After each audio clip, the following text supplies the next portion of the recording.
Roland is with us in Joplin, Missouri. Hi, Roland. How are you? I'm doing all right, Dave. Thank you so much for talking, and thank you for sharing common sense. Sure. How can I help? Well, I've heard you speak into people's lives about loved ones, and if the loved ones are making bad decisions. Mm-hmm. But I'm married to that person right now. Okay. And some of the bad decisions have kind of led us and hurt our family, led us into a bad place. We're homeless and very much behind on bills and stuff. I like to get all the bills caught up, and we're about $4,200 behind on just regular bills of rent and electric and utilities. But yeah, how is that her fault? It's partly mine too, because I let it happen. Yeah. First off, I'm an over-the-road truck driver, and while I've been on the road, some of her friends that she had troubles in their lives and become homeless, and she wanted to try and help them, so she let them move into the house. At the time, I didn't think it was a good idea because we were kind of struggling ourselves. But she went ahead and did it anyway, and a lot of our resources have went into the last 8 months of trying to help those people try and get jobs and get back on their feet. And where are they now? I've gotten all of them out of the house. There's only... I thought you said you were homeless. Well, we became homeless 2 weeks ago. And before that happened... What happened? You were foreclosed on? No, behind on the rent and evicted. Oh, okay. All right. So where are you living? Currently, hotels, campgrounds, whatever we can get into. So obviously all of those people you were helping are now gone. Yes. And so what is your income? Right now about $40,000. Mm-hmm. Okay. And how much do you owe in back rent? About $1,000. Mm-hmm. And how much and you said $4,200 and what else? About $1,700 in electric, $500 in gas. I think we got the water caught up, and the rest is mostly recent medical bills. And that's another $3,000 or $2,000 or what?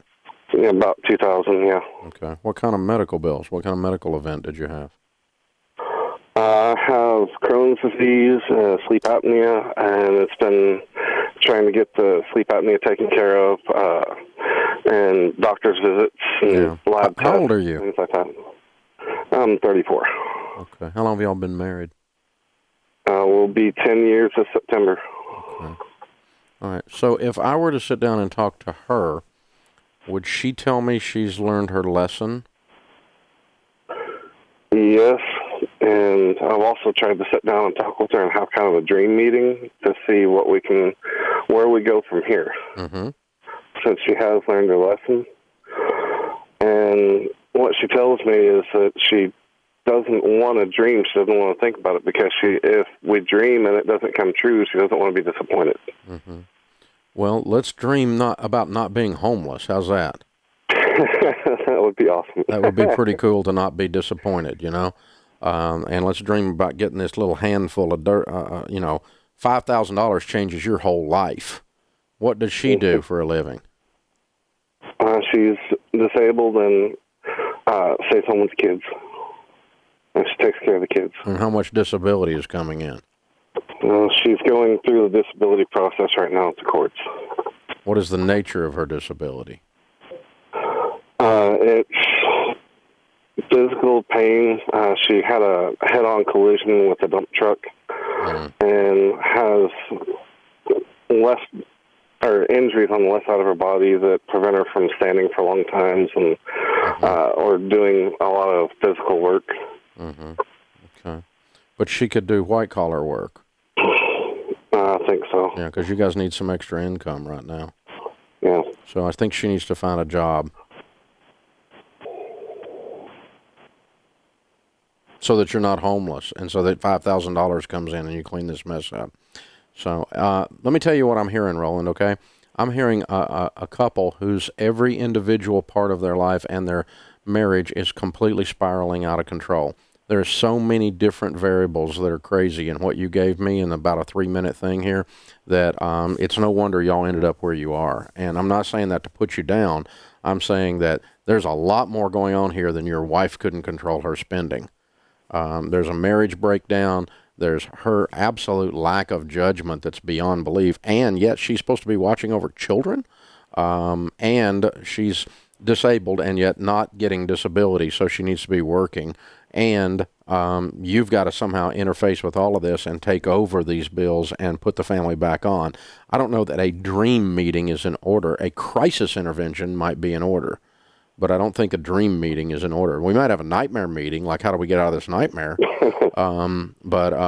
That's start. So what I would tell you to do if you were my 34-year-old little brother, and you are, is to grab a local pastor and sit down with them, and let's start the process there with marriage and spiritual walk, and you guys start trying to just push some of the crazy out of your life, and let's try to get back to some solid ground in the middle, in the center of your life, and then rebuild your relationships based on that, and start making positive, responsible decisions, both of you, that involve work ethic, involve frugality, involve laying out a plan, and you can do every bit of that. It's very, very possible. But I think that's where I would start if I were you, is I'd pick up the phone, call local pastor, say, hey, we're homeless. It's our fault. We're not coming in for money. We're coming in for some leadership. And I, as a young dad, a young husband, I need some guidance, pastor. And let that pastor counsel you as a man and counsel you guys in your marriage. And let's lead you back into putting together a solid plan. And I'll put you in Financial Peace University in the area there, but if that's all you do, it's not going to work, because there's a lot more going on here than just a financial issue or two. Your financial problems are the symptom of all the crazy going on in your life. And man, you got to sweep the crazy out of the corners over there. That's what's overdue. So if you do that, you'll see this turn around. But hold on, Kelly will pick up. We'll get you signed up for Financial Peace University, and we'll try to figure out what we can do from there. So, hey, thank you for the call. We appreciate you calling in. Hey guys, thanks for watching. If you enjoyed this video, click the subscribe button to get the latest content and check out these other great clips from the show.